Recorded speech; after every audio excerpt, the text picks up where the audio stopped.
Give us your progression that you would have given Noah Lyles. Like, you're going to shock the world in Doha, and then after Doha, we're going to go to Tokyo, and you're going to bring the medals back, and then after that, we're going to continue rolling that you use like day one. Being the fastest man in the world is they only hand that out to one person at a very specific time of the year. And so it's a testament to the consistency, to the training and his involvement of that process. And when you have an athlete that's just as involved as the coach, it challenges the coach. I'm looking at a sprinter, a football player. I'm looking at their fundamental patterns, how they're squatting, how they're hinging, doing these things so that they are able to do their sport as well as possible. You don't have to get sore to get better. You can stimulate some of these systems and some of these, these muscles, these tendons to become resilient without getting sore, especially if you're a trained athlete. What did you see with him specifically as he transitioned from being like clearly 200-meter runner to like, okay, now he's a 200, 100 guy? Like, did you see anything in the weight room that you focused on where maybe Lance came to you and you're like, look, we got to get him fast in the 100. For that to happen, we need, X, Y, Z. Yeah, you're gonna love it. You're gonna love it. Yeah, you're.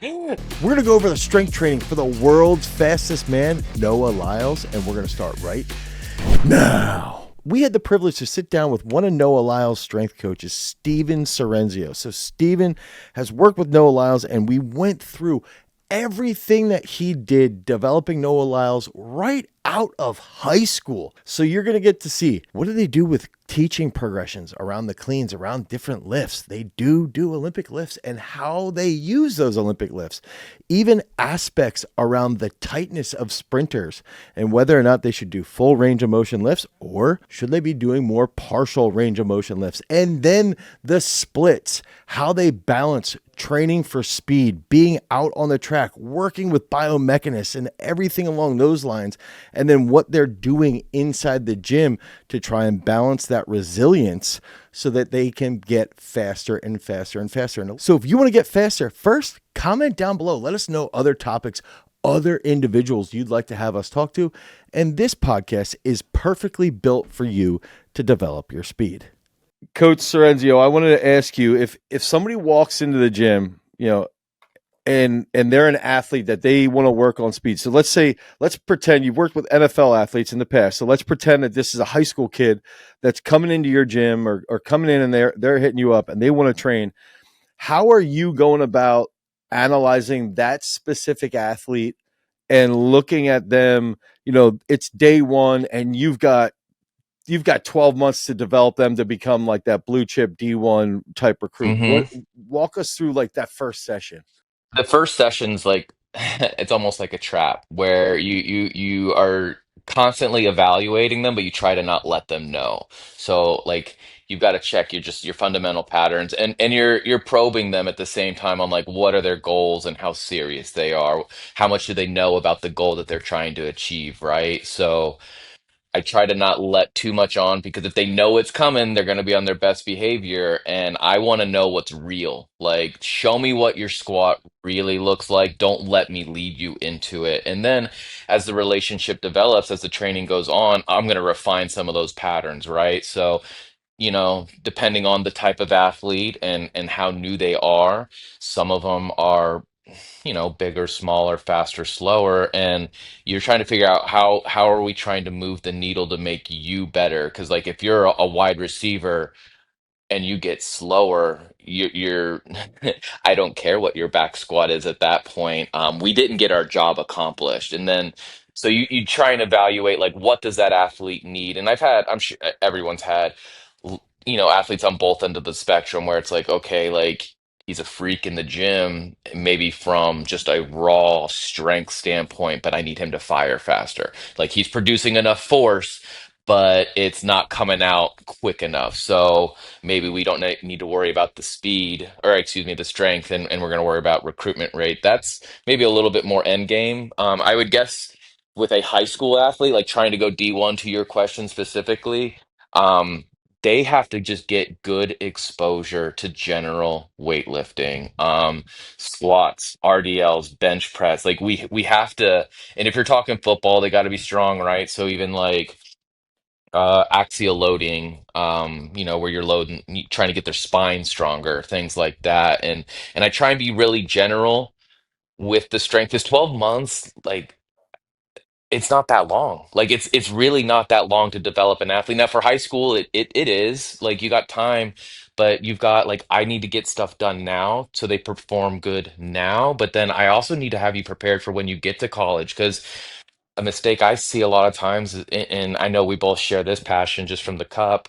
If you don't know how to do a power clean and you're going to try and play D1 sports, like you're in trouble. Like you are underprepared for what you need to get done. And I'm not saying it's got to be 200 kilos. Like just show me you can front rack a barbell and like get into a squat. Like you just like show me that you're going to be ready because you're going to be thrown into that situation somewhere along the line. And I feel like I've taken a pride on it on teaching college level material or pro level material to younger athletes. But if those are your goals, like how else are you gonna get there? Like you're you're not teaching that in the 6 to 8 weeks of transitioning from college or from high school to college. Like that's not enough time. Like maybe you got that front rack fixed. Maybe we got some front squats. And if they're really good. Like you can do something, but a lot, you see crazy things when you start out, and then it's your job to keep refining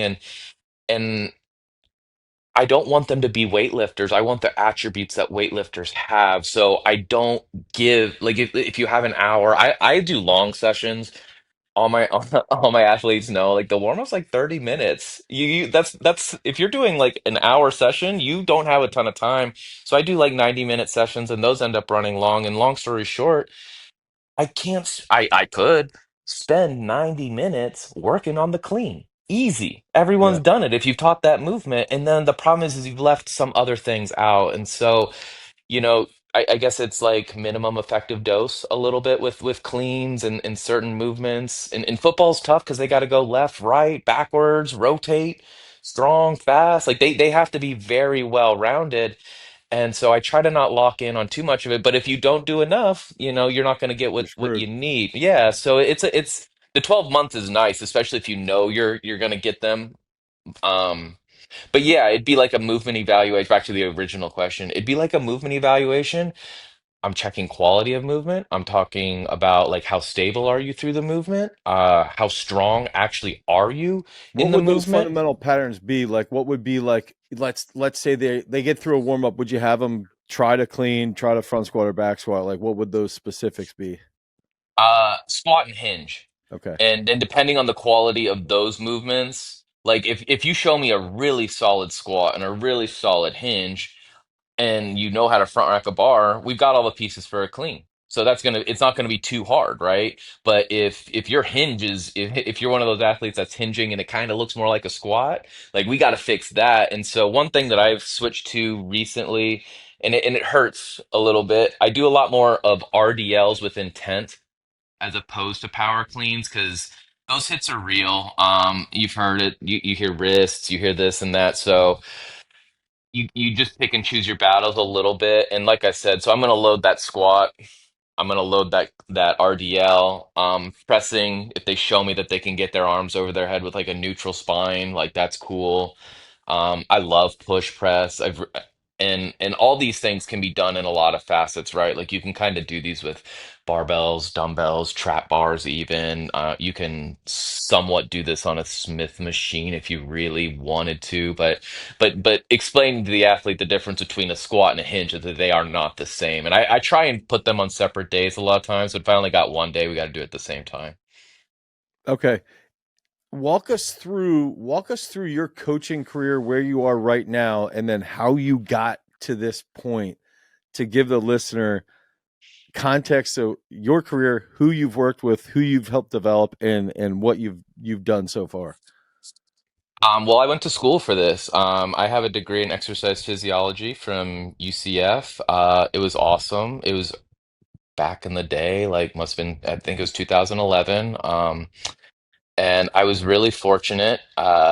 Lance Brahman was a guest speaker in one of my classes, and he coaches track and field at a very high level. So that was a little bit of networking I did. And then I graduated and I tried to get an intern, or I tried to get a job at the National Training Center, which is in the area I'm at. And they said no.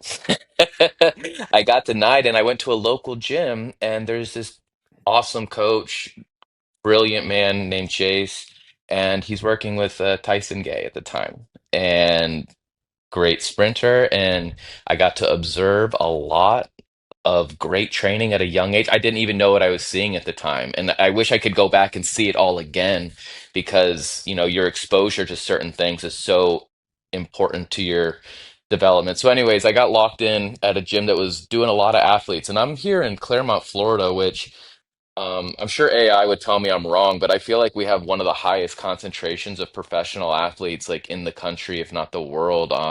We have a lot of water skiers, wakeboarders, track and field athletes. I feel It's like you just also have MMA, a lot of MMA down there too. we do. And funny you mentioned that. I got hooked up with a world-class wakeboarder at the time, and we were just training a lot, and he was friends with a UFC athlete, and that's when I found out that they're freaks. Like those guys have strength and engines on levels that I still don't know if I comprehend 100%. And watching, like I said, watching these people train show you what's possible because like you can read it, and it's different when you have to go through it and you see people doing it at the intensities that they're doing and how consistent they're doing it because you're not getting to these levels training 3 days a week, an hour in the gym. Like this is your 10,000, 20,000 hours of like perfecting your craft in all areas that has to happen. So anyways, getting exposed to them was awesome. And it was right at the same time that CrossFit was blowing up. Like CrossFit became huge, and there was a lot of bodybuilders and other types of coaches in there, and I got recommended to go take this CrossFit certification. I just did a triathlon. I thought I was super fit, and I walk in this CrossFit experience, and 44-year-old Susie smashes me in a wad. I'm like, oh shit. Like, there's levels to this. And that's like been my story, I feel like, the whole time. So, anyways, I fell in love with CrossFit, and that's where I got introduced to Olympic weightlifting and a little bit of gymnastics. And I think CrossFit's good. Uh, but it's tough. Dude, you And just triggered half the audience. I They're all know, I sitting here know. and they're going, Yeah. "Wait, wait, you're saying like I'm Hmm.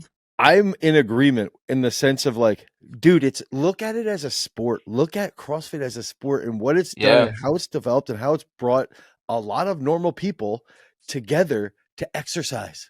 And It it's brought competitive. it brought Olympic weightlifting to the main stage again, in my opinion. I, Yeah, I think I think and even like cross training in general and things have been born from it. And CrossFit gets this bad rap because no one goes on the internet to tell you good things. They go on the internet to like tell you viral things and bad things. And so, yes, there's a lot of CrossFit gyms that are not doing good things and overloading athletes that are not recovering well and forcing them through bad positions. And you get bad things when that happens. I'd like to think that we weren't doing that because I've really never had any injuries doing this. Knock on wood, my whole career. Um, but that's because you coach. yeah. If you coach, you could get ahead of some of these things and then, programming and dosing and things like that. So I got hooked up with CrossFit and you know, very early on there. I don't know if you know Kelly Starrett. I spent a lot of time with him. So I spent time with him and Rich Froning, and they were doing it at such a high level. And one thing that I picked up on them is quality. Like the best in the world move the best. Not only from like a power and speed standpoint, but just from like a safety standpoint. And CrossFit very big on that. I don't want to talk about CrossFit much, honestly, because they're going to turn the podcast off instantly. But Yo, seriously, they'll file a trademark. They'll say you said the word. Yeah, I know, I know. But it's part of the journey. And at that time, it was hot. I mean, Yeah, I can tell you, I've used it with a lot of my athletes, but I would write the program. It's not like I'm going on their workout and or their website and being like, "Hey, everyone's doing this." Like right. we would make it our own, and so we spent a lot of time doing that. And then I got more entrenched. So from there, I Lance Brahman, circle back around.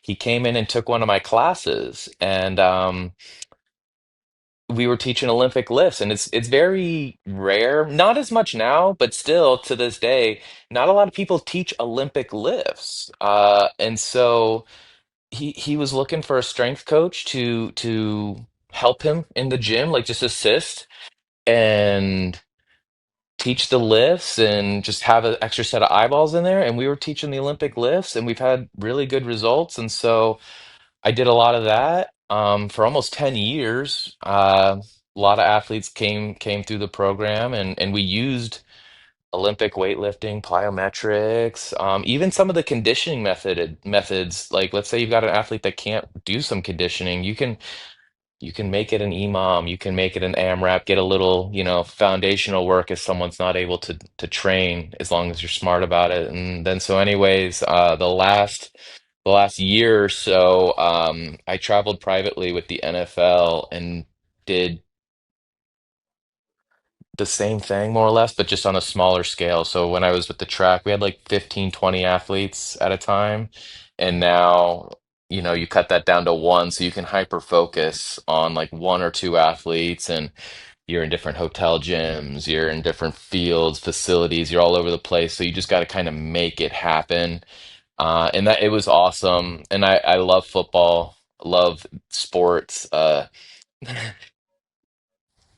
Olympic lifts don't work super well there all the time, depending on their age and their injury history, just because it's a lot of impact. So you have to get creative with how you do it. And one thing that I've done a lot with Olympic lifting is you'll have two distinct days where it's like, okay, you've got, almost like a heavy max day, maybe from the floor, hang, whatever. And then you've got a light day where you're really working on like recruitment rate and speed and just hitting it, and you have those two distinctions. So I try to keep that concept alive even now, where you have your multiple days. But then that came to an end, and now I'm doing almost everything privately for the most part. We'll see how that all plays out, but a lot of private stuff in between all that. I worked with Water Ski Canada. I've got athletes in India. I've got athletes in Japan, where we just kind of talk about training, because you can hand anybody a program, but you want to talk about it, and when you go through it, other things pop up. You got video review. I do some of it in person, some of it remotely. But it's been, like I said, I guess like since 2011 that I've been almost working exclusively with athletes. So I wanted to circle back one to the beginning where you mentioned Tyson Gay. And if you can recall anything that you saw him doing, any split, any type of actual work that Tyson Gay was doing in the weight room, because it's weird because during that era, I would sort of lump Asafa Powell in there, and you can see a lot of Asafa Powell's training, but I've always felt like Tyson Gay, like you can't really find that much of his training online. So maybe Yeah, I know paint, more of it than online, I bet. so paint a picture of his training from what you saw, and not that you were like a fly on the wall, and then that'll get us into Noah Lyles, if that's cool. Yeah, that'd be cool. Okay. Yeah, it was early, I can tell you that much. And when you work with sprinters, and this is not unique to Tyson, I'd say this is all sprinters. The challenge is the gym is a required piece at the professional level, at least in my opinion. Figuring out how to break it up from the track session to the gym. Are we going to gym first? Are we going to gym second? Is it going to be a 4 or 5 hour break in between the sessions? Yada yada. But he did his early. He liked his early, and a couple of very specific things. Resisted sprints, like hold him down and make him run. That was super common, and then just raw power on like a leg press or a hip sled, and just hitting those two things a lot. And then at that time, it was a lot of functional training. You had the battle ropes, you had your basic squats. And if you've ever worked with a sprinter, typically their range of motion is unique. So if if you think they're going ass to grass, you're probably mistaken. You might find more problems. You might, like I said, you might increase their squat, but you might run into problems long term. And that's one thing that me and CrossFit had to settle on real quick, because the rep still counts if you don't go below parallel. I promise. It still happened. Um, So yeah, just understanding partial movements. Am I applying a lot of force? And then specific angles. The coach that I was working with at the time was very good at, like, okay, this is the position that he needs to get better at, like the start. Then we're gonna hit positions in the gym that look a whole lot like the start, and the toe angles, the shin angles, yada yada, things like that. And then, like I said, just being consistent. That doesn't mean every workout's great, but that means every workout happens, and that's the gift What that a would lot of these guys have. it's so I actually yesterday was fortunate. I actually podcasted yesterday with Stu McMillan, who's worked with Oh, you. no way. That's Yeah, cool. yeah. And it was interesting because he described it where he's like, the hard part with sprinters is they have to be mobile so that they can hit positions on the track. But usually they can only be mobile when they're applying a massive amount of force. So they're actually in the sense of like a flexible situation of not Yep. of being passive. They're very, very tight. So they can't actually Hmm. squat in certain positions. Correct. And I guess go that literally echoes what you had just said. Like look, like some sprinters are interesting because they are tightly wound. Um, Now, with that being said, I wanted to ask, how many days a week would someone like Tyson Gay lift, and then what did that experience? How did that impact you?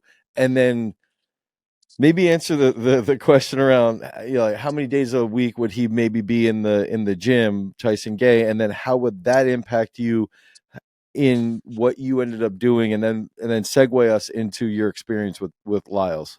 Yeah. I'd say it's 3 to 4 days a week. For sure, at least three. Uh, Fridays are always tough, right? Especially like if you've been hitting it hard. Like Friday sessions are tough because if you've done everything right leading up to Friday, you're not fresh. So those sessions are tough. But I'd say, you figure it out.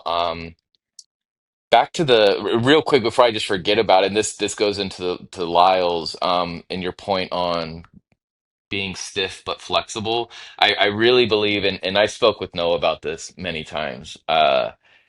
You create that stiffness and you're in control of that stiffness. When you get bound up and you do not have access to that range of motion, that's a different level of stiffness that I think personally I think that can cause problems. Like you have to learn how to control and create that stiffness. Like if you can't go through those ranges of motion, like full, very flexible ranges of motion, that's a problem. If you're going through those full, very flexible ranges of motion while you're sprinting, you're not running fast. So you have to learn how to proper bracing mechanics. How am I going to keep my foot in that position? Things like that. So it becomes a choice to hold those levels of stiffness while you run, so you're not all over the place. So I like to think of it as like it's intentional. It's not passive. It's very active, because a lot of these guys, like you said, are very flexible. And I've seen it with other athletes to where you create a lot of strength on a guy, but if they either gain weight or lose flexibility, you can make them slower. Like you can train for 12 months and be slower at the end of the 12 months for sure. And all your metrics in the gym might be up, but you run slower. Now maybe that plays out over 3 or 4 years to where you needed to do that to get where you're going long term, but that's super niche. But I guess where I was going with that is yes, you have to be very flexible and stiff at the same time. What's up, guys? Our podcast and our channel are sponsored by our own strength training app, Peak Strength. The entire focus of Peak Strength is to provide you guys with the absolute best sports performance app that you could ever imagine. We build out the programs on the back end.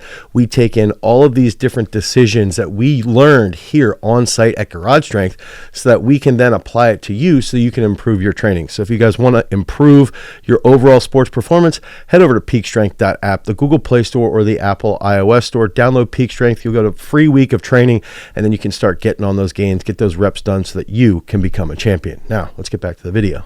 Peace. Yeah, it's this weird. And I feel like if anybody's watched a sprinter squat, they're tight, like they're tightly wound. And if you force it to like them to get into different positions, it will cause some type of problem. But at the Yep. same time, when they're running, you need to have their ankle be mobile to the point where it's grounding well, so that it's not too plantar flex when they're grounding, or it's not plantar Yeah. flex at all, really, when they're grounding at high speed, right? Right. And And the it's like, thing just stays neutral. yeah, and it's like it's this weird sort of balance between But you want then to the make sure. blocks. Yep, yep, Like if yes, you ain't mobile, you're not getting down in those blocks and pushing out with any quality of force. So then you're just gonna stand up right away and start running, as opposed to like exactly. like you have to get low enough to apply that force. Yep, But like it's funny because it when they get tight to squat, and this is just my opinion, my experience, they can create so much tightness that they're really good at almost going right to parallel or a little bit above. But let me tell you, if I told him to go low, they could shut it off and go low too. But that's a different exercise, and that doesn't necessarily just because you can do it doesn't make it a good thing, right? yeah. Like It's the almost leg like then they press. would lose tension and collapse. Yeah, that's exactly what's happening, and not to go off on a tangent, but that's to me what's going on with the leg press. Like you get these guys doing massive loads, fairly deep on the leg press, and then you have injuries, either hip issues or lower back issues, and it's like, I don't know what I did. Well, if I freeze frame the bottom of that leg press, I mean, did and you're applying as much force as possible, and yeah, you're stable, but I mean it doesn't it I don't think it ends You're up stable working out because they're well. being compressed into the pad, not because you're creating the stability. Exactly, yeah, and you don't feel sketchy about it, right?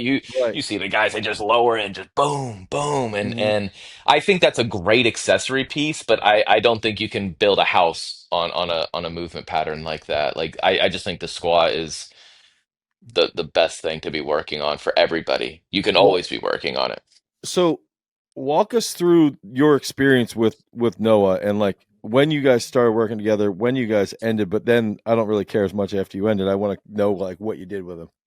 Yeah, it was a blessing.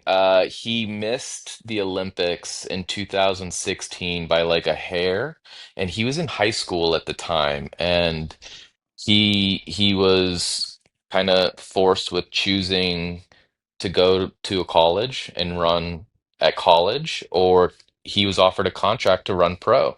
And when you get a contract in sprinting, typically you go to a camp, and I ended up meeting up with him while or his parents actually, and his mother. And I'll never forget this. I remember telling him, I was like, if you want to be the best in the world, I don't think you can always go back to college. But when you can get your hands on a generational talent at a young age and you get to influence all those patterns, it's a huge blessing. So, anyways, I got to hang out with him basically every day, and we watched he watches the hook grip videos. I mean, if you've watched him move, he's one of the best, in my opinion, one of the best movers in track in the gym. His cleans are unbelievable. His squats, his step ups, they're good, and it's not like that they're just good from a movement standpoint. They're very heavy, but that takes years Dude, his front to squats are develop. heavy. His front squats are Everything, crazy. and Yeah. he's not a big guy, man. He's not even 170 pounds. Yeah. So I mean, and I've seen him in person clean 285, 290 many times. So I mean, that's strong enough in my opinion, and at least for that movement. And obviously you can start, trying to chip away at it more and more. Everyone's got the red green in their brains, the 140, 140. right? Yeah. Like that's such a benchmark, but these guys ain't big, and I don't love belts personally. We can debate like that. They keep you safe, but sometimes it gives you an artificial idea where you're at. And so if we're going for that max, go ahead, put it on. But like if I don't want it I don't need it at the water fountain. You got me? Like when you see the guy walking in with the lifters and the belt, and he like, come on, dude, like you just a couple of sets here and there. And I'm speaking almost from my personal experience because I was attached to the belt. I did a lot of weightlifting, and it's a humbling moment when like everything feels hard and the numbers go down. And you're like, man, my career is over. It's like, no, it's just a little different. And so, anyways, we spent a lot of time developing his squat, his RDL. We did handstands. We've done everything. Like he's done muscle ups on the rings. He's one of the best athletes I've ever had the pleasure of working with in my life. And when I tell you, and I'm sure you have athletes like this, like you show him it once, he's already better than you. And it's like it's not that he's like right-handed, it's not that he's left-handed, he's both. Like same legs. Like his ability to move is so high, his movement IQ and his ability to communicate, like it was just unbelievable. And he was very open and willing, super humble, and just had fun doing it. And it's turned into this, you know. And we had long-term goals. I mean, we've been manifesting what he's done for years. Like since we started, like that's been the goal. And it's just, you know, you keep getting closer and closer, and no one's going to get there in a year or two. It's going to take possibly your whole career to be good. And Mhm. depending on what your definition of good is, and you know, being the fastest man in the world is, they only hand that out to one person at a very specific time of the year. And so it's a testament to the consistency, to the training, and his involvement of that process. And when you have an athlete that's just as involved as the coach, it challenges the coach as well to like, okay, like let's do it this way, and not being like, actually just do what I say. Like you have a seat at this table and let me know how you feel. Let me know what you think a little bit. And then obviously the coaches have the final say. But you having some input from an athlete that, you know, is really doing it, in my opinion, helps. And I think that's a big part of his success. Like he's very knowledgeable on gym work. Like he would be an unbelievable coach. And one thing that he does is he does coach here and there. Like he loves giving back to the youth, and he's always talking about positions. He's got a YouTube channel himself where he's, you know, teaching technique and stuff like that. He likes it. And it as a coach, it makes your job so much easier when you're like, okay, for the 500th time, can you please keep your elbows up? Please. Yeah. You know, as opposed to like, hey, I think you got a little bit too much weight in the front. Let's just balance that out because, you know, by the time the bar's passing your knees, it's a little too forward, yada, yada. Like when you can get in the trenches with an athlete on detail of movement, I mean, you get great things. And like I said, he's involved. So it's like it's an ongoing dialogue of just good So training conversation. let's take that and say, give us your clean progression if you can remember from 2016, Yeah. 2017, Oh, I do. that you would have given Noah Lyles. Like he comes in, you're like, all right, I'm gonna get you. We're gonna make it to Doha. You're gonna shock the world in Doha, and then after Doha, we're gonna go to Tokyo, and you're gonna bring the medals back. And then after that, we're gonna continue rolling. Walk us through what that progression, that clean progression that you use like day one. Front squat. You gotta show me a front squat. Like if you can't play catch, like we can't play ball. So you have to front squat, and then eventually you almost trick them into it where it's like, okay, we're gonna front squat today, but the bar's on the floor. What are you gonna do? So it's like, okay, you picked up. Congratulations, you just did your first clean, you Yeah, know? yeah, yeah. And so then you clean it up. And like I said, so I have a healthy dose of RDLs, like really getting long through that position. Like I've got that posterior chain. I'm checking out the spine, and then like what's the front squat like?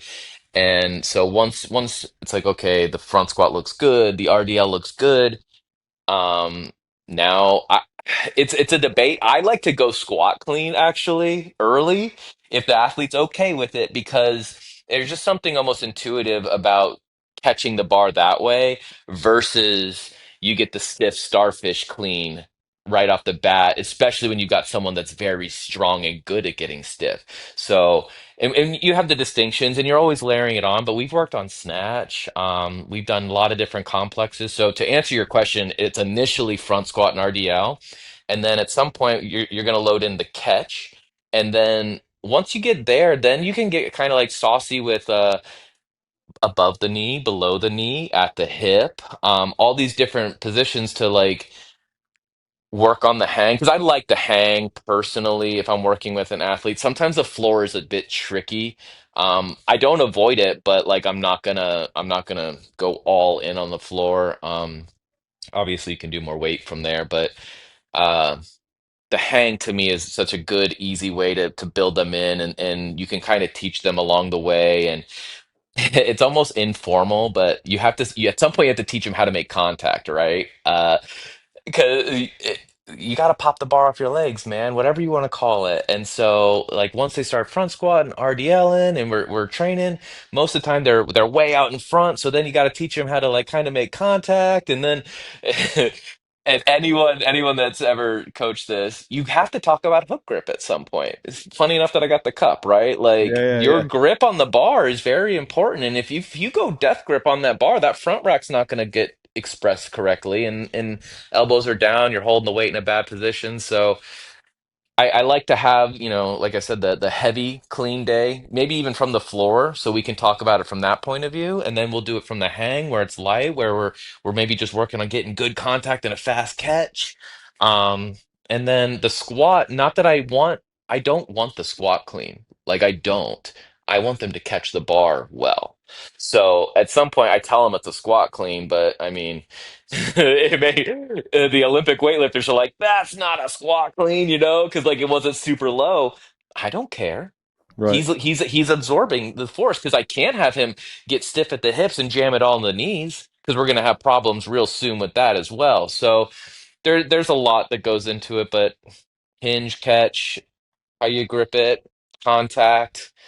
Um, and then are we going to do multiple reps? Do you drop the bar? As silly as it sounds, like that's part of the equation when you're going to train that often. I mean, I've got athletes all the time that I'll be like, "Man, that was great." Until you dropped the bar, you didn't look like you had any idea what you were doing. Please just let it go. You see the athletes just hold on to it because they don't want to drop the bar. And it's like you had this great flat back the whole time, Then they and then you went blow their full back spine. out as they, Yeah, you went yeah. spinal like after you did all the hard work. So it's just experience, and that's what I'm saying. Consistency with these athletes, and this is all athletes, is so important because you're just not going to see it all. And even if you see it all, you ain't going to remember it. So just doing the same thing and being consistent with it and having like some sort of standard on your movement is to me the progressions.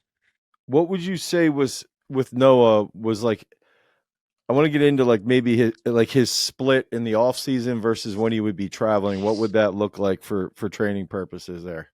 Yeah, so and typically we start somewhere in the fall, like let's say season ends. Typically you give them a lot of time off. If they've had a long year, you want a lot of time off, but you'll start in fall and it's super basic.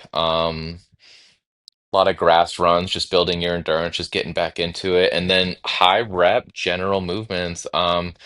We typically would start cleans pretty early, but there'd be no pressure on it whatsoever. Like I'm not even a huge fan of doing percentages, to be honest with you, because like an athlete's body weight can change, and if you've got a very determined athlete and you say 90%, like they will kill themselves for that 90%. And so it's Right. like I don't want to put an athlete that's all of a sudden just had a hard workout on the field, legs are smashed going after a heavy lift. So it's like you kind of say like heavy, medium, low, or heavy, fast, whatever. But so we'd have cleans and jumps and double leg movements, single leg movements, a little bit of upper body work, but is really general. Like I don't think it was anything necessarily groundbreaking, but the one thing that I feel like we developed.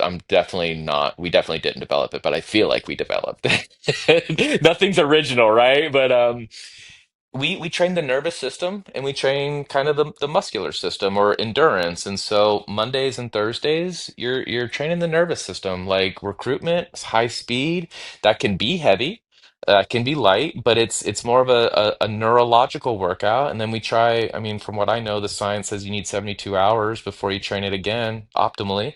So that means on Tuesday, we're going to do kind of like general just bodybuilding work, back squat, bench press, dumbbell press, just things that aren't necessarily taxing on the brain, but We're going to try and maybe even generate a little lactic or just an endurance burn, whatever you want to call it. We'll rest on Wednesday.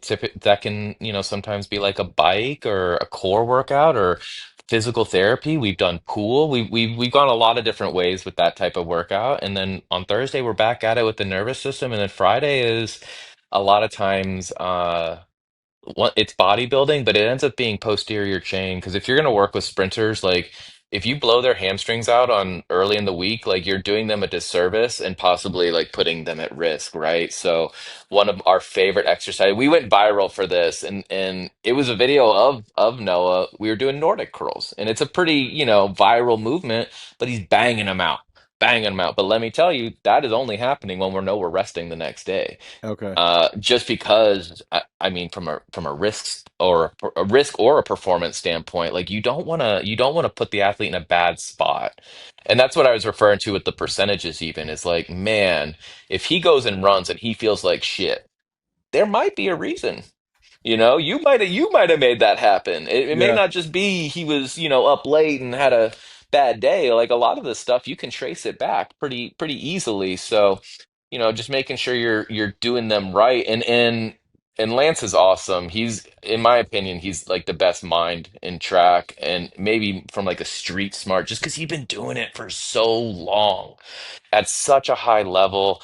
And so he would, kind of tell me what he's looking for, and we would talk about it and just making sure that it makes sense. Like this program works for these athletes in this situation based off the equipment we have, based off the calendar. And I guess maybe to get back to what you're speaking on, we go from very early off season to maybe a little bit more like raw strength, where we're going to progress maybe on that back squat and the bench press, like one RMs on like strength lifts, still building up the cleans, keeping that more in the power bucket, not prioritizing it. And then you get a little bit more towards like spring, where those are gonna swap Hmm. where okay, we're going to prioritize those power movements, and you're not getting much stronger. Like if it's April, like how much stronger you getting before championships, right? So like if you're pressing those buttons, it may be too late. And it really depends on what your goals are. If you're a high school athlete, your season ends at a different time than what a professional athlete has. And so we've always had 10-month cycles.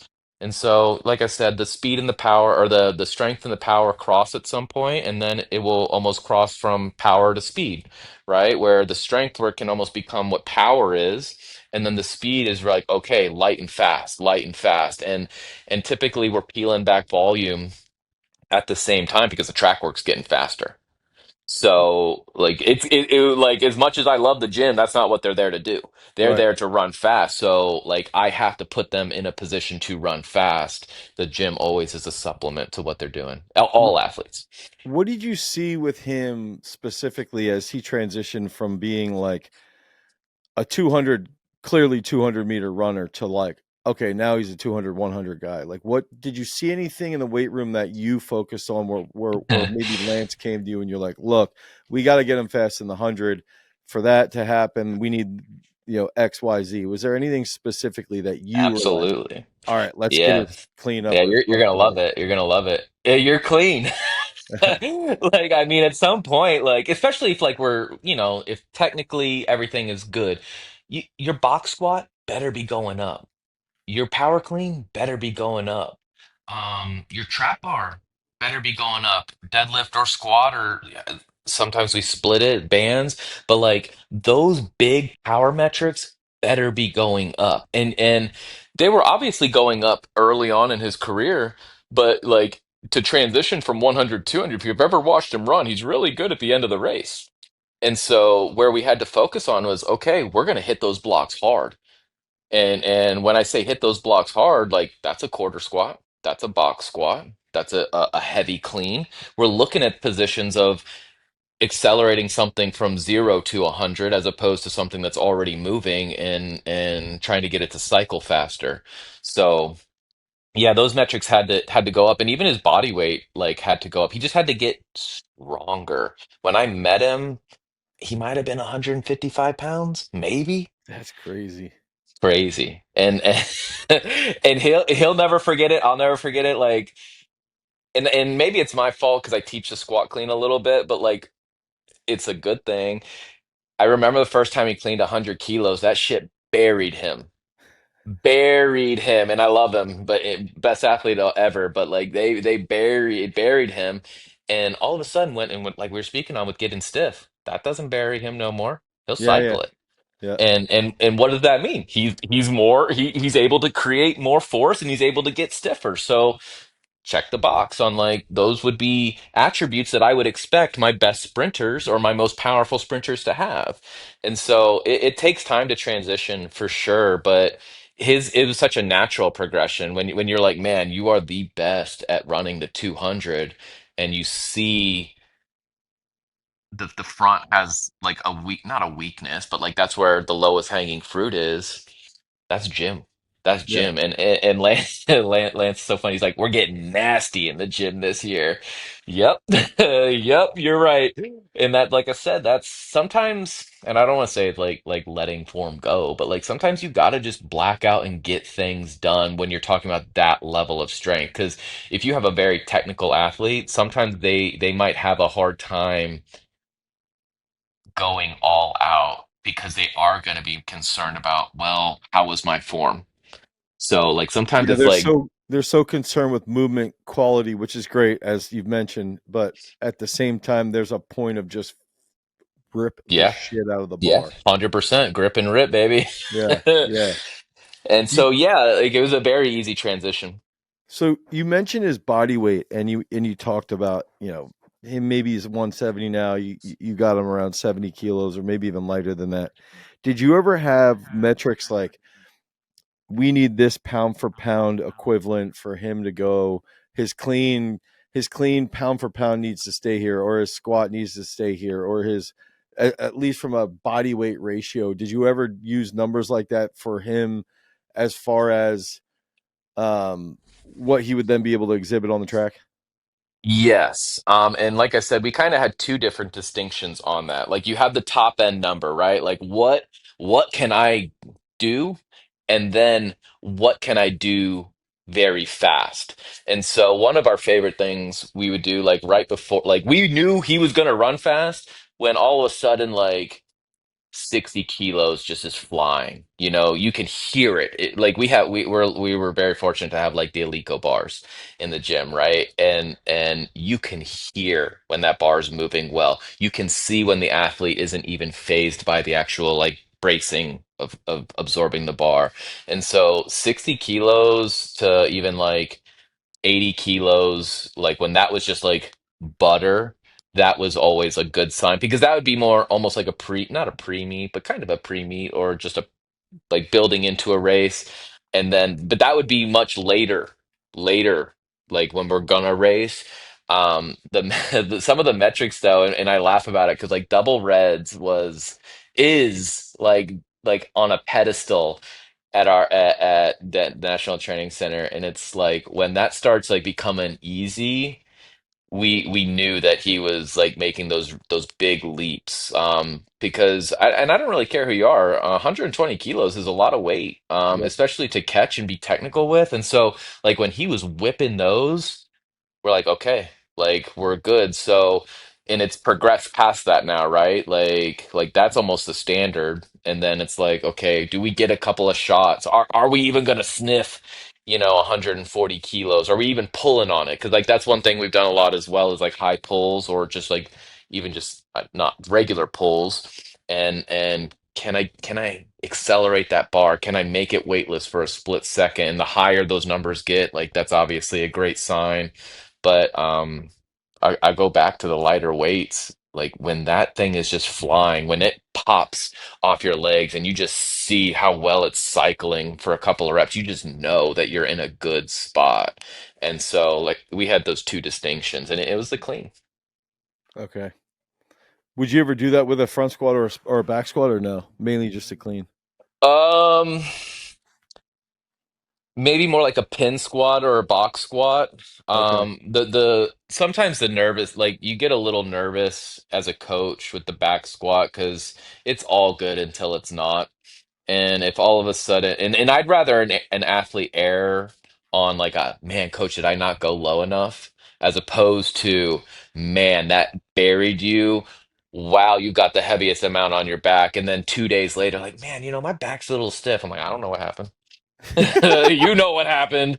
You know what happened. So the box squat is a little safer, pin squats, either one, so you can control those ranges and you get heavy with them. And like I said, axial loading is something that you have to be very careful with sprinters because um they tend to actually be able to put size on really, really quick. And to speak on another athlete, his brother, Josephus, who is a very competitive sprinter as well, if he sniffs a barbell for too long, like he's putting size on instantly, and he had no problem getting strong, but that wasn't his equation to running faster. Yeah, yeah. So, like, how much time are we going to spend on that, and how much volume are we going to get is maybe the secret sauce a little bit of like I don't want that bar on your spine more than 4 or 5 seconds. Sometimes get the work in and out because you will gain weight in the gym. Crazy. When you set up this program too, would you do, let's say Lance, I'm assuming, would dial in all the sprint stuff. Would you like what impact would you have at like planning plyometric work, and what would that look like? Yeah, that's something that's actually changed over time, and even maybe how we define like plyometric work. But supersets is really where we're at. Like, let's say you do a heavy clean into a box jump, like Okay. something like that. Single leg, double leg. Drops super super important, single leg, double leg, but even like things like a push press in my opinion can be a little plyometric-y, especially if you're supersetting it with like let's say lateral jumps because like and they don't talk about it as much anymore in my opinion, at least how I feel. Triple extension, like am I being dynamic through triple extension? Because like in a sense that's what we were trying to get out of plyometrics at certain points of the season. Now we could talk about the repetitions of it, but that's a little easier to do, like bounding and jumping. That can almost be more on the back end or in the warm up on the field, right? Grass is amazing. Like if you have access to like a proper grass field, like that's where your plyometrics should, or at least some of them should take place. And then so in the gym, you've got boxes, bands, you got the banded super jumps, whatever you want to call those, banded broad jumps, dynamic step ups. Sometimes we've even done, like you see a clean where they bring the foot onto a box. I don't know what you would call that, but Yeah, yeah. um, and like I said, we've gotten really common with supersets, and I've been so fortunate to learn from like the best coaches in the world. I have a good relationship with USA track and field and their main coaches because when you have an athlete at their level, a lot of times Team USA will check up on them. And funny story, they would come and evaluate the program, right? And I remember, and I was pretty young still, but I remember at one time he's like, "You don't have a lot of hamstring like flexion exercises at the knee." He said something like a little over my head at the time. I'm like, "Fuck is he talking about?" And and long story short, we were doing a lot more hinging. We weren't pulling Yeah, you're doing at the RDLs, knee. Yeah, we were doing RDLs. We were but you doing weren't good doing Nordics. mornings. We were that was like really the only thing that we would like curl. And then we had the hamstring machine for sure. But like ever since like I heard that, I was like, yeah, that'll never happen ever again. You will get that exercise weekly for sure. Um, but yeah, so Team USA would evaluate the program a little bit, and me and Lance have we've always had a really good relationship on talking about that stuff. So a lot of eyes and ears and experience came together, and then like I kind of got to just watch it all happen because everyone's got their 2 cents. Like one thing, for example, they came at us and said, you have to do Nordics with a tempo 4 times 6 twice a week, 52 weeks out of the year. And I was like, okay. Really? It really and you know, agree to disagree on it, but like you kind of like it was in the program and we've had good success with it. I think it ends up being like a make sure you spot it correctly, make sure that you're not like destroying that athlete. Like I said, make sure you're not doing it before a hard day. Yeah, But yeah, yeah. you know, their thing is like, hey, make sure their hamstrings are strong. Like you don't want knee and back injuries, like make sure their hamstrings are strong. And like knock on wood, we've really never had any issues like that. And we had one athlete ended up doing like 26 in a row one time, and he banged him out like, and we're not talking on a GHD, we're talking like barbell on the floor, and he was tapping his chest, bang, bang, and he's looking at you like, how many more you want, coach? And I'm like, holy shit, like he's strong, you know, and we could maybe get into strong enough in a specific movement, but yeah, that was like one thing that we did a lot of, Nordics and even like some isometrics with like split stances or like rack pulls, wall sits, things like that. And these were always supersetted with other things. Okay. So, and it just depend on the day. But yeah, the Nordics were a highlight for sure. Like, 'cause So everyone had to do them. tell me how you would take, because I wanted to segue this in it almost like if you have a football guy. How do you differentiate, let's say, someone like Noah, Mm. and he's 170 pounds versus, let's just say, a linebacker who's in the NFL, or a high school kid, whatever, and you say, where's the point of diminishing returns? Like, where is that point of you're too strong, or like you're strong enough, we're good, like we don't need much more? Like, how do you look at that, or how do you say that for Noah? And then how would you say that, let's say, for the guy that's in the NFL, and your role at that point might just be like, yo, I got to make sure you're healthy. Like, that's the most important part. So how do you go about that in your training? Volume, volume, and how much load are we doing at those upper levels? So, like a sprinter that I'm trying to keep light, we're probably only going to touch those 90% for like one set. Maybe not even. And you know, the hot thing right now in the industry is like bar speed, right? So maybe I don't even necessarily need to go to those maxes. I hit a bar speed that I'm happy with, and it doesn't have to be super heavy versus like if I want that guy to be bigger and stronger, I don't believe there's a big enough and strong enough for a NFL linebacker. I think you're going to pursue that your entire career within reason. Obviously, you have to take health and things like that into consideration, but like I don't think they're going to be like, man, I'm strong enough. Like, let's do Pilates. Um, like but you handle that with volume because I think the volume is where you're going to get a lot of the size on those guys. We like, you know, fives, threes, and ones with our lighter guys, and then maybe more like you can go 12 8, 12 10s, eights. You might even go like 20s with a bigger guy.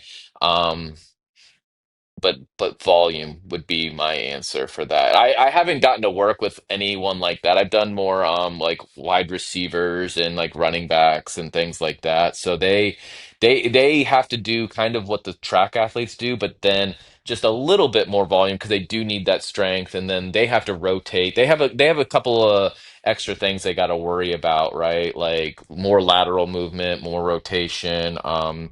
And they deal with more impact, so you do have to be a little bit more cautious on like I said, the cleans or push presses or even like jumps. Like if he's, you know, been getting beat up all season, like his impact is tapped. So we want to find maybe more like Kaiser machines or bands, things like that to still get the intensity, have a lot of stability. We can get the volume in, we can get the load in, without the impact. Where impact is, in my opinion, fairly important for the sprinters because they have to hit that track and be strong enough to like bounce off of it, as opposed to like if you work with let's say a lesser developed athlete, if you start seeing them do single leg bounds, you're going to see like a weak athlete not be able to hold the integrity when they hit the floor. So like you do need to have impact as one of the metrics that you're working on with all your athletes.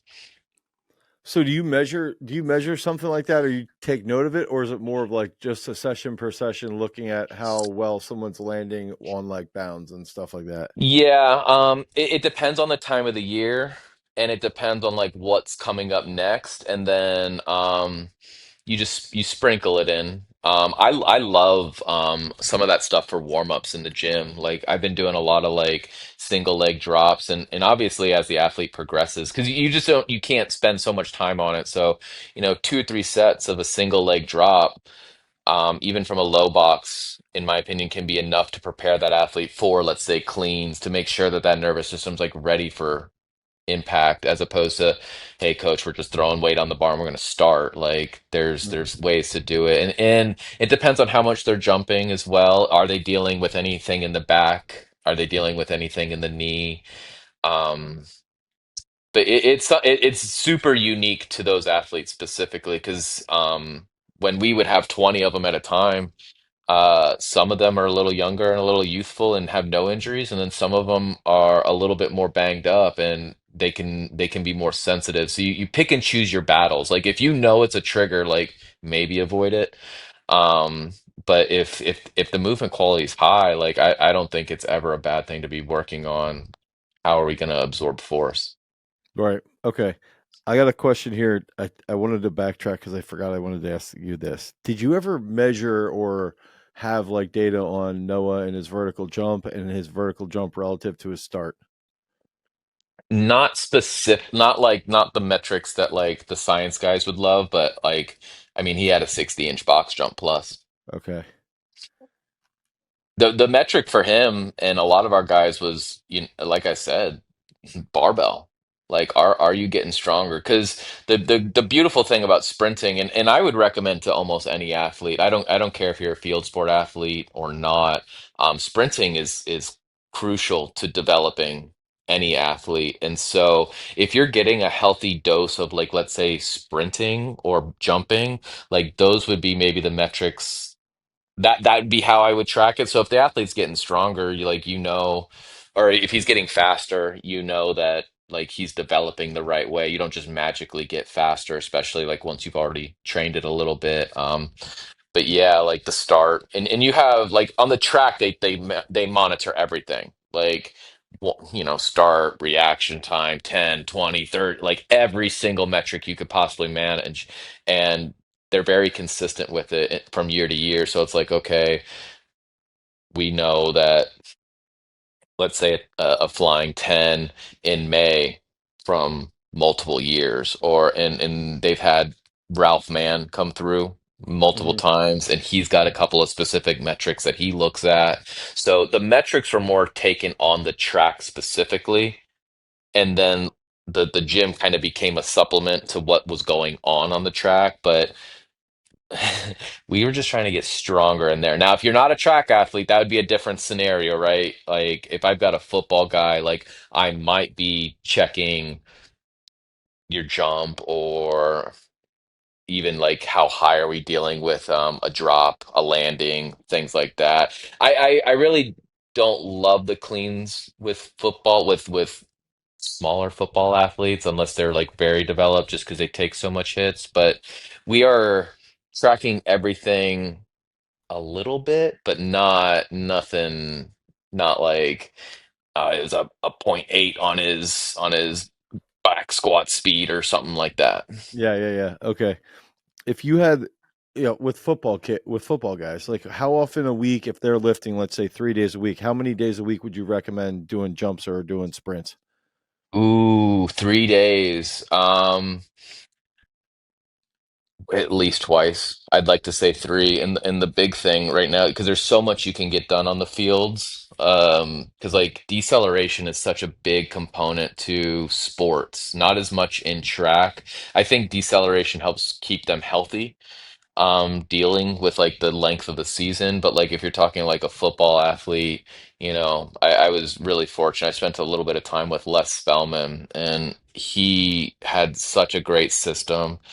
You have deceleration and change of direction, and then you've got acceleration, change of direction, and then you've got kind of like a top speed day. And those were the three like big buckets. And then the fourth day would end up being like, let's say hills, or maybe some like endurance work. But like when we're talking about like metrics to get better at, like deceleration, acceleration, and then top speed. So If it's a younger athlete, we could probably mix two of those days in together, maybe like the acceleration with some deceleration concepts or the other way around. And then that top speed session is so unique. I don't think there's anything more neural than necessarily like let's say running 40s or 60s. And that's a very unique session because the workout on paper is like, hey, we're gonna do 5 sets of 40 meters. And it's like, that's it? Okay, like come on down, right? Because it's a long warm up and you do drills, and if you run those right, you're not doing 10. You're Right. not. Right. So I think that's a very good stimulus to put on any athlete. Like I don't think anyone's gonna be like, man, like I don't need to run faster. Right. I think that's the hard part with it actually is like when to echo what you're saying is like we take the football guys out to the field and we go through a warm up, we go through the drills and they look at the whiteboard and it's literally we're running 450s and at the 30 we're going to flying 10 and then we're going to have a flying 30 set up as well inside of this test and they're like we're running 4 or 5 50s like that's it. It's like, yeah, we don't even want you to run 5. We want you to run like 3 really, really fast. And it's sort of a hard thing as an athlete, I think, to like to run, like no pun intended, but to run with it because Hmm. it doesn't seem like the work is that much, and guys just kids want to work. The kids will eat it up and they'll go 30-second rest and give you another one. I'm like, yo, like get Yeah, some yeah, water, like exactly. chill out. Like if Yeah, you do that, like it's so funny. And we will take like 8 to 10 minute breaks sometimes in between yeah, those efforts. Like if you run them right, like you better rest. Like I was running 60s myself this morning, and it's like 5 minutes and I mean yeah, it, and if you've really done it, and this may be the conversation where like if you've got that younger athlete that is just not able to produce that level of force, they might need a little bit more volume. They don't even know how to run fast like that. Like if that athlete's ready to go in 30 seconds, you didn't run hard enough. Not hmm that they necessarily didn't try, but their CNS is just not firing hard enough, and their muscles are not strong enough to really have that effect. Where if you take a very powerful athlete and have him run 20, 30 meters, I mean, his heart rate's maxed. And yeah, like you said, if you do five of those, I'm sitting there on the fourth or fifth one. I'm like, how's your hamstrings? yep, Like, how are your hips feeling? Because if you are able to produce those levels of force, you're going to feel something for sure. And it's always been an interesting. So to get back to the track, they will take like maybe a 20, 30 minute break and then go to the gym. If you've ever sprinted and then lift, there's not much more humbling experiences. And you may not realize it until you pick up the bar. And let's just use 100 kilos as an example. Like if that's your max and you're fresh, it's moving. yep, If you just sprinted, you're like, man, who traded out the 45-pound bar with the 75-pound bar today, you know? And that's okay. Like, that is fine because as strength coaches, we're searching for stimulus that's going to lead to adaptations. So, and I was saying earlier, I don't necessarily like, I'm aware of the percentages, but I'm more aware of like, how hard was that for you? And I typically believe my athletes. Like, tell me, like, was that heavy? Because once they're telling me it's heavy, I don't care if it's heavy or not. He's telling me it's heavy, and he might approach it a little differently, or I'm just going to assume that I'm getting that stimulus. So yeah, if it's 40 kilos today, it's 40 kilos, whatever. But we're still going to try and go through the motions of like getting the patterns because even if he's rep, I still want to build those patterns because the gym. I'd like to say that it's a performance enhancer, right? Like I'd love to say, I mean, that's what we make our money on, right? Is like we're gonna make you perform better. And I think that's what it is. Like I think that's what we're doing. But I know that we are giving you resiliency to deal with just training. So the better I get at my shapes, the more endurance I have through these things, the more likely he's gonna perform better long term. yeah. I think what you just said there is much more. And honestly, Stu was sort of saying this yesterday, and so you guys are literally like just not that you're parroting one another, but you are in the sense that like He's like, look, there's a point where like the gym is very clearly like you get a kid who's 13 to 18, let's say 17. They get stronger, they get faster. That's just the way it is. It's very clear. And Easy. then there's a point where it's like, okay, now it's a little bit of a mixed bag. And then there's a point where how you literally the word that you used, resiliency, you are doing the work in the gym so that you are more resilient from training session to training session, so that the work that you're doing, like we want to talk about like sports specific, right? Like that is literally what the gym is for. And to go back to what you said in the beginning, you said, I'm looking at, a sprinter, a football player, I'm looking at their fundamental patterns, how they're squatting, how they're hinging and doing these things so that they are able to do their sport as well as possible. And literally that's what it becomes when you're at the top. It becomes, we got to make sure this athlete's resilient. Hmm. And one cue I use a lot sometimes when I'm dying, like, because when you don't put percentages on the board, a common question get, well, how heavy should I go? Mm-hmm. Right. And so it's like, well, this is going to be medium, or, this is going to be close to whatever. But like a cue that I'll use sometimes is like, I don't want you getting sore. So let's Yeah. say we're doing our accessory work and I'm like, look, we're hitting it, but I do not want you sore. Like, let's say the athlete all of a sudden has been diagnosed, he's got weak adductors. So what's he going to go do? He's going to go sit on the adductor machine and he's going to slam them. and He's slamming them all day. He's doing them in the then he's evening too, sore because for he's 3 got, weeks. and then, yeah. And then all of a sudden he's like, man, like it's in my hips, and now he's running funny. And so it's like minimum effective dose is really important with what we do. But then like, what is an optimal dose? And sometimes it's like, Yep. hey, I need you to train this because, like, I think it's provable. Like, you don't have to get sore to get better. You can stimulate some of these systems and some of these, these muscles, these tendons to become resilient without getting sore, especially if you're a trained athlete. Like I don't Especially at the I high don't always level. get sore. I Yeah. mean, but that doesn't It's mean it wasn't a hard workout. Like one thing 100%. I can't tell you how many times I have to tell people like regular regular people, oh man, coach, I thought yesterday's workout was good, but I didn't get sore. Like, did we waste time? No. Promise you, it's just like you're a good athlete. You are resilient enough to deal with it, and then we move on to the next one because the consistency is huge. And it's like if we cook your hip flexors, like we'll get athletes that get told, okay, they got a weak core, and now they're hammering Yep. core, and now you can't hold your shit together when you run or you lift. And then they're We're not kind of consistent with their movement Yeah, pattern. Then their yeah, movement and then pattern it degrades. throws everything Yes. off. Yep. It's all out the window, and then that's the athlete that isn't necessarily going to tear something, but they're going to Yeah. tweak something. Don't you think that's a wild thing? This is a little off. Is like somebody will be like, "Oh, yeah, I went to the physical therapist for something, whatever it might be," right? And they're like, "Oh, you have a weak core." How do you have a weak core? You're front Okay, squatting 315 for five. this is this. Yeah, Like, yeah. what are you No one talking that about? sprints is weak ever. Yeah, get out of here. Ever. And I can't tell you how many of the pro athletes I've worked with that have been told they're weak. And Yeah, it's like, that's not the word we should be using.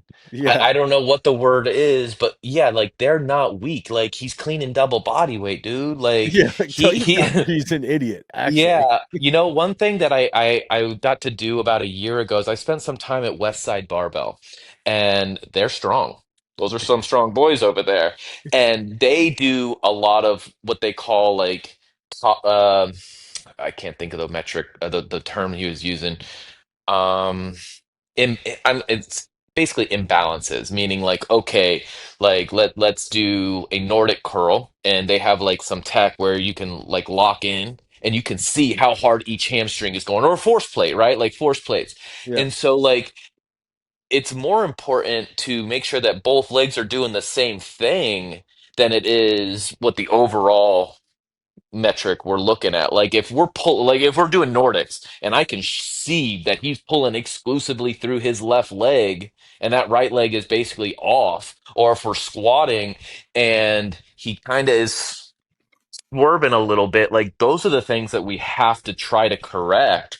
And to correct a lot of those things, sometimes you have to take weight off the bar or make the movement a little easier. Um, because if you don't correct those will come back and bite you long term. Like you yeah. have to be within range of certain things, and Westside does such a great job with that. They're always testing their athletes. They're awesome over there. So I asked this yesterday to Stu as well, and being sprint high performance, as we close this out, I wanted to ask like for the strength coaches out there, for any and a self motivated athlete, like can you pinpoint or look at like observe like some of the like what's like, and this is a weird question, but like a failure or a mistake that you really felt like you learned a lot from, where you look back and you were like, why the hell did I do that? But you also made a good adaptation from that moving forward, to prevent it from happening again.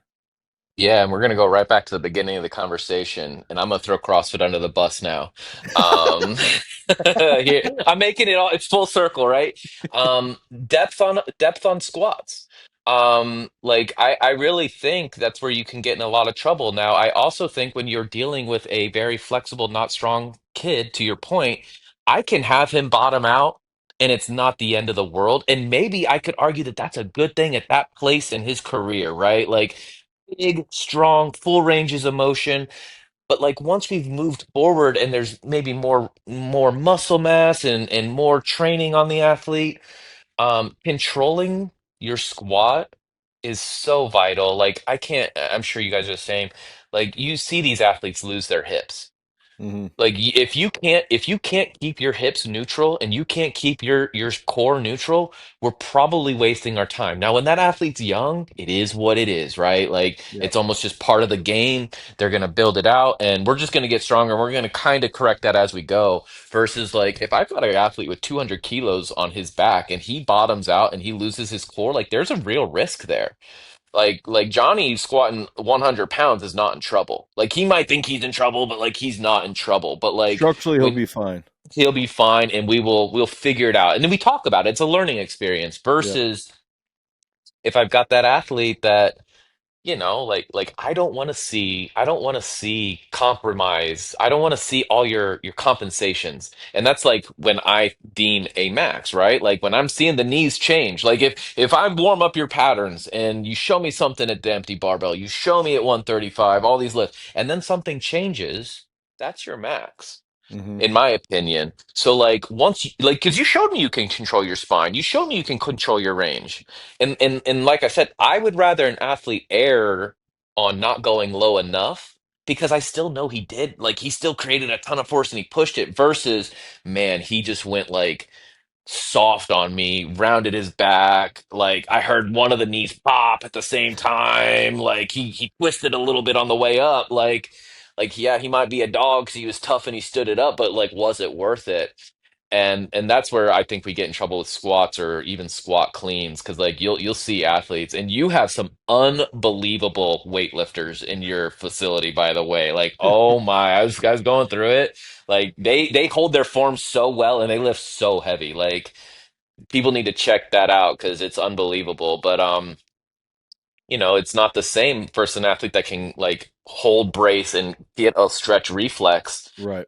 out the hole versus like, yeah, his hips ain't doing nothing. His Right. spine's rounded. The belt saved his life. Um, so that would be the thing that I would be. I think the hardest thing we teach is the squat. Yeah. And making sure like that they can hold that position through Hmm. the whole movement pattern, Hmm. Yep. and not It's put them not dude, the word there, compromise, not compromise their position. Yeah, it's just so important, and we just know better, right? Like, so as coaches, like there is a lot of good information. It's not from back in the day. We have film, we have education on this, and everyone's levers are different as well, right? Like I've got some athletes that there's no way they're going below parallel. Like that femur is gonna have to dislocate for him to go below parallel. So like if you're dead set on like, man, like he's got to go low, you're gonna hurt him. You're like he's got an impingement. Like it's gonna impinge. You're gonna start rubbing stuff the wrong way, and you're gonna get negative effects. So like just making sure like are we loading the hips, the knees, are we braced, and are we pushing, and then are we compensating, and like check those boxes and move on. Are they, is it getting heavier? Because once you compensate, you're working on something else. Yeah, 100%. All right, Coach Cerenzio, where can people find you online? I do a lot on Instagram, not as much as I should, but on Instagram with like just my first and my last name. I dabble around on Twitter, but that's a little bit more for like I don't know if you're into crypto at all, but I do a little bit more of my crypto and my investment You're stuff just on posting there. ETH hits a new all time, Oh my popping God. off. I'm not even sleeping right now. Can you tell? Like it's unbelievable. We're back. We're back.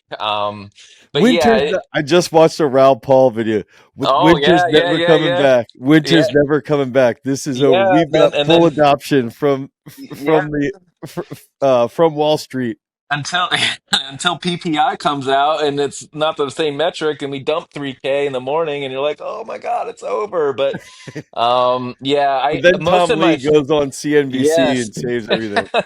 Yes, he does. And I think it's a good thing. But most of my fitness stuff is on Instagram and I do a lot of remote coaching there. So like if anyone's interested, they can DM me or reach out. I'm pretty quick there. That's where I keep most of my fitness and educational stuff. Absolutely. All right, Steven, thanks for doing this. This was awesome. Thank Everybody you. can check you out and stay tuned and again, thanks for taking the time to sit down and share all this stuff with No, your I training. appreciate it. It was so funny because I scrolled on YouTube and I'm you know how the algorithm works. Noah's in my algorithm, sprinting's in my algorithm, and I see this video and it's like, are they reviewing Noah Lyles' gym program? I'm like, Yes. I know that program. And so I was like nervous. I'm like, oh no, am I getting slammed on the internet? No, no, no. And so no, but you guys do great, and I really appreciate you doing this with me as well. All right. I'll talk to you later. Peace. Have a good one.